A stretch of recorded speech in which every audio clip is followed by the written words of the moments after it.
Madam President, last week I came to the Senate floor to discuss provisions that would address outbound investment transparency that Congress neglected to put in the National Defense Authorization Act conference report, which we are presently considering.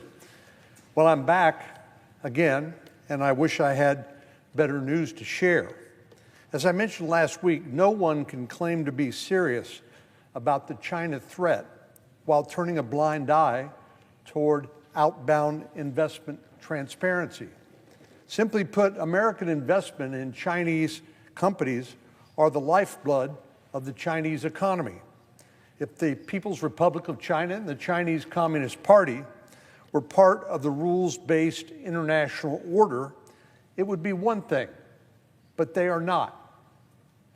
The People's Republic of China and the Chinese Communist Party welcome that foreign investment to build their economy while they modernize their military and rearm their country, threatening peace in the region and beyond. So, quite frankly, I'm disappointed that the House and the Senate have so far failed to take action on this matter that is of critical importance to our strategic competition with the Chinese Communist Party. The House and the Senate will have one last chance this year to address the outbound investment transparency provision I'm discussing in the continuing resolution before we leave for the holiday recess. But consider for a moment we are awaiting an announcement that this continuing resolution has somehow been agreed to by the leaders here when we're talking about financing the government that we should have done before the end of the fiscal year last September. And now here we are at the last minute trying to figure out how to kick the can down the road to March. But notwithstanding this terrible way to do business and to handle our country's finances, threatening once again another government shutdown, a completely unnecessary drama, I would urge my colleagues not to miss this opportunity to include this outbound investment transparency provision in the continuing resolution. We simply cannot wait another year to address this issue. While members of the House and Senate hem and haw, China is aggressively building up their defensive and offensive capabilities. The Chinese military continues to conduct joint exercises with Russia, and they continue to engage in provocative and aggressive behavior toward our treaty ally, the Philippines, in the South China Sea. It's no secret that President Xi has ordered the Chinese military to be ready and capable of taking Taiwan by force by the year 2027, barely 2 years from now. The last thing the United States of America should be doing is financing the very economy and the weapon systems that will be used to try to destroy our allies and potentially us. As we all know, China, Russia, Iran, and North Korea have joined together as the axis of autocracies in opposition to the democracies across the planet. This is a very dangerous alliance which foreshadows the sorts of things that led to the run-up to World War II.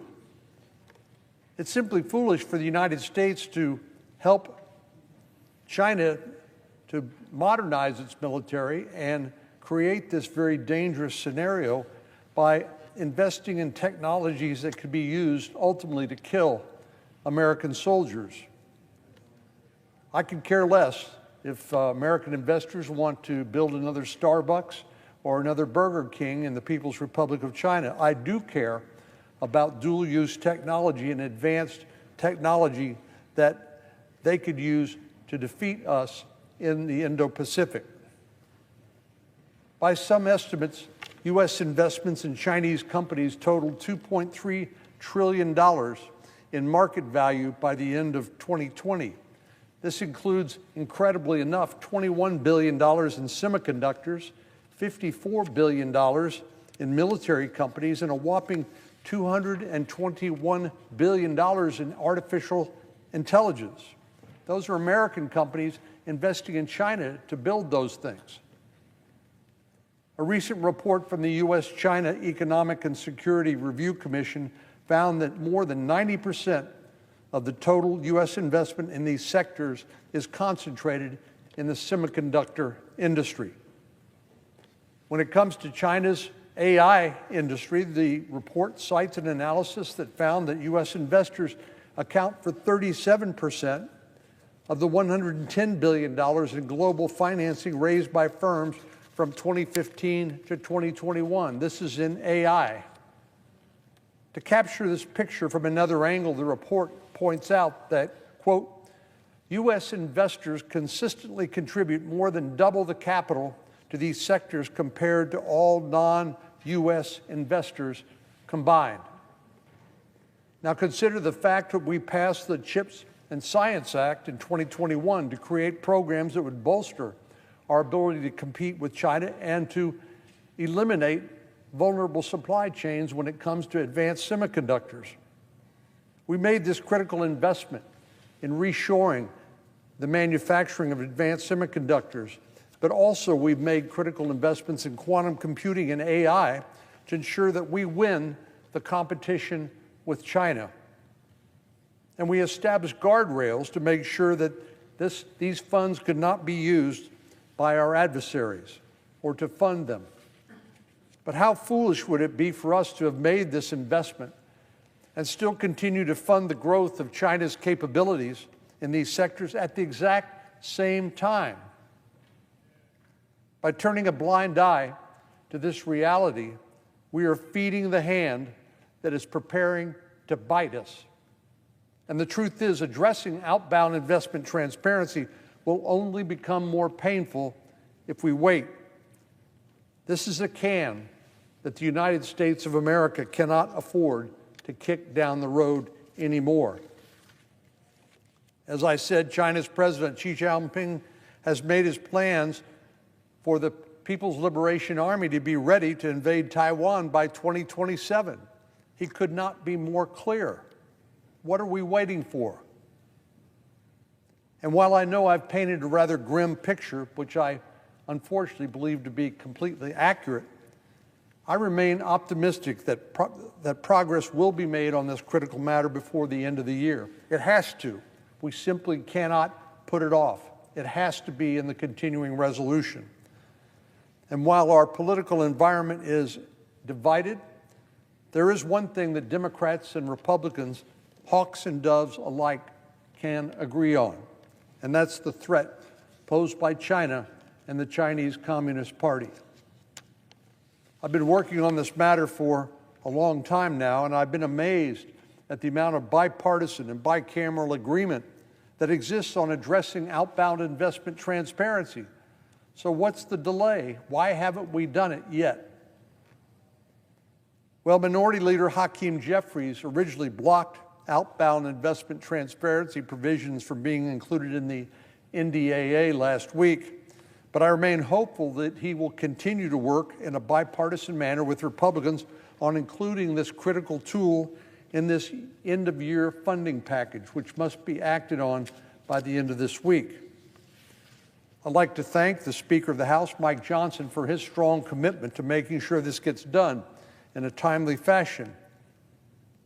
Last year, my amendment to address outbound investment passed the Senate by 91 to 6, but was not included in the final version of the National Defense Authorization Act. However, Speaker Johnson assured me that he would make sure that those provisions were included and in the end-of-year funding package. Likewise, Senator Schumer made the same commitment, and I know they will keep their word. So I look forward to continuing to work with all of my colleagues to make sure that this critical matter is addressed in this year's funding measure. We simply cannot put it off any longer. We cannot continue to fly blind when it comes to American companies investing in China in industries and areas that can be used not only to build their economy, but threaten peace and stability in the region and beyond. As I said last week, no one can seriously claim to care about the threat posed by China if they support continued U.S. investment in Chinese defense technologies. China is certainly not waiting around, and neither should we. Madam President, I yield the floor, and I note the absence of a quorum. The clerk